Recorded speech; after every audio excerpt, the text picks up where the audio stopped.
Hello friends, आज हम जानेंगे कि बायनॉमियल नोमेनक्लेचर क्या होता है। लेकिन उससे पहले जान लेते हैं कि बायोडाइवर्सिटी क्या है। It is the number and types of organisms present on earth.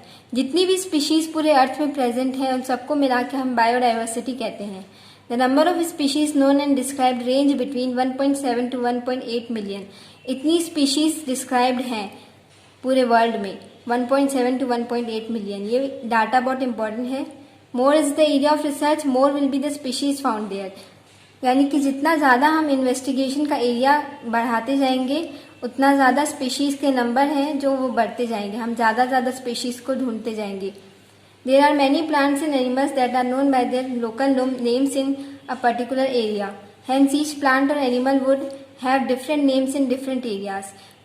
एक ऑर्गेनिज्म के बहुत सारे नाम हो जाएंगे। Each organism known by various names creates confusion among people living in different areas. Communication में प्रॉब्लम हो जाएगी।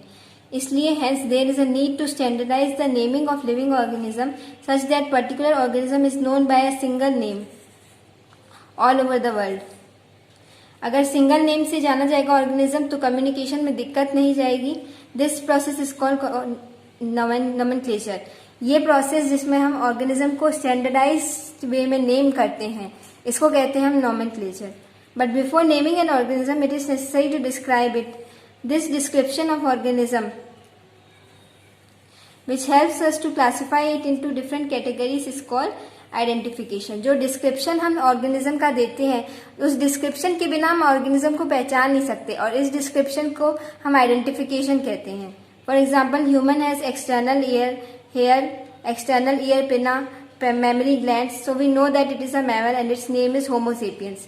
ह्यूमन बींग्स के इन कैरेक्टर्स को बिना बताए हम उसको ह्यूमन बींग्स की कैटेगरी में क्लासीफाई नहीं कर सकते। ये डिस्क्रिप्शन बहुत जरूरी होता है, इसलिए ये इस वीडियो में हम जानेंगे कि बायनॉमियल नोमेनक्लेचर क्या होता है।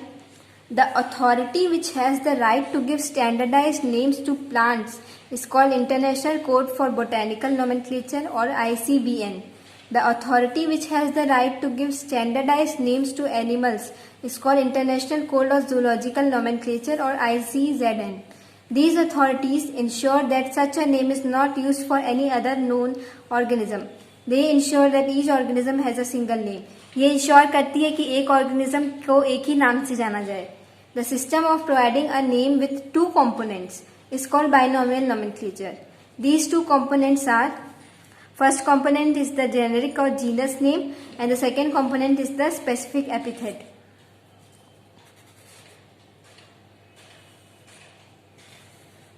This system of naming was given by Carolus Linnaeus. For example, the scientific name of mango is written as Mangifera indica. In this name, Mangifera represents the genus while the indica represents a particular species. इस video में हम जानेंगे कि nomenclature के लिए कौन से rules लगते हैं।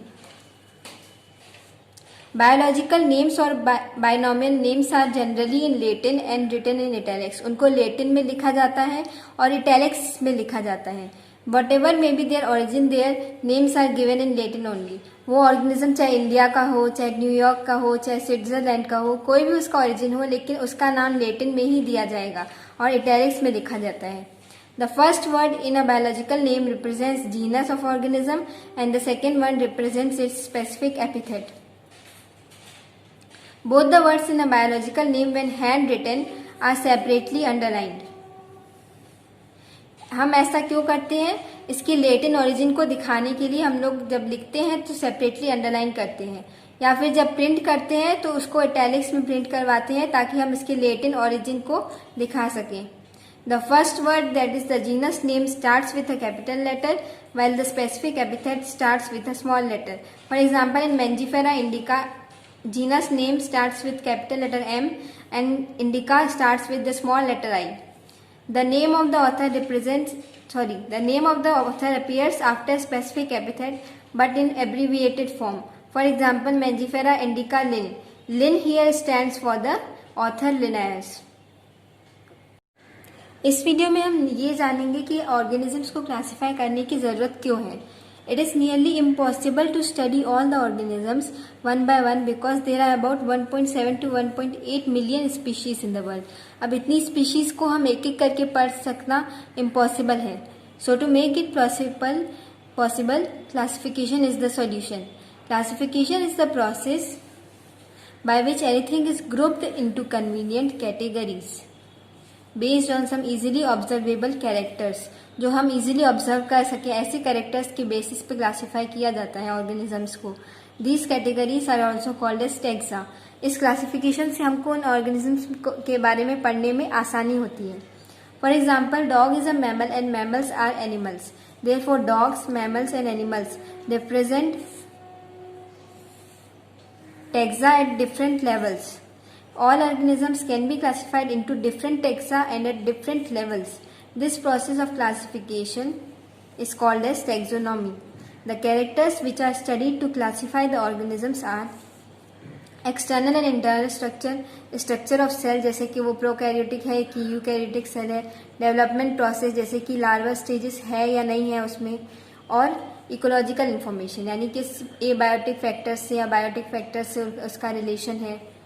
The earlier classifications were based on uses of various organisms because humans needed to find sources for their basic needs like food, clothing and shelter. पहले के ज़माने में uses पे ज़्यादा ध्यान दिया जाता था क्योंकि ह्यूमन बींग्स को अपनी फूड, क्लोथिंग और शेल्टर. इस वीडियो में हम ये जानेंगे कि ऑर्गेनिजम्स को क्लासीफाई करने की ज़रूरत क्यों है. It is nearly impossible to study all the organisms one by one because there are about 1.7 to 1.8 million species in the world. अब इतनी species को हम एक एक करके पढ़ सकना impossible है. So to make it possible, classification is the solution. Classification is the process by which anything is grouped into convenient categories based on some easily observable characters. जो हम इजीली ऑब्जर्व कर सके ऐसे कैरेक्टर्स के basis पे classify किया जाता है ऑर्गेनिजम्स को. These categories are also called as taxa. इस क्लासिफिकेशन से हमको उन ऑर्गेनिजम्स के बारे में पढ़ने में आसानी होती है. For example, dog is a mammal and mammals are animals. Therefore dogs, mammals and animals they present taxa at different levels. All organisms can be classified into different taxa and at different levels. This process of classification is called as taxonomy.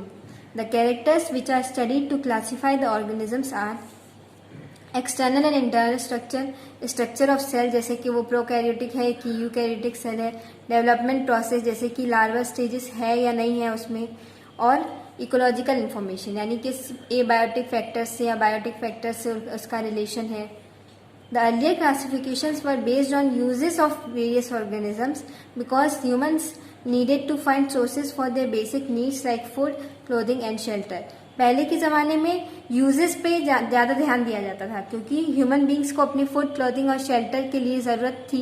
इसलिए पहले के classifications uses पे based थे. इस video में हम जानेंगे कि सिस्टमैटिक्स, टैक्सोनॉमी और मॉडर्न टैक्सोनॉमी में क्या अंतर है. Systematics. The word systematics is derived from the Latin word systema, which means systematic arrangement of organisms. It includes characterization यानी organism के features को describe करना, identification उन features के हिसाब से उस organism को identify करना, classification यानी एक particular taxa या एक particular category में उसको place करना और फिर उसका नाम देना यानी nomenclature, और evolutionary relationships पे भी based है systematics, जो ऑर्गेनिज्म किस किस से रिलेटेड है ये बताती है.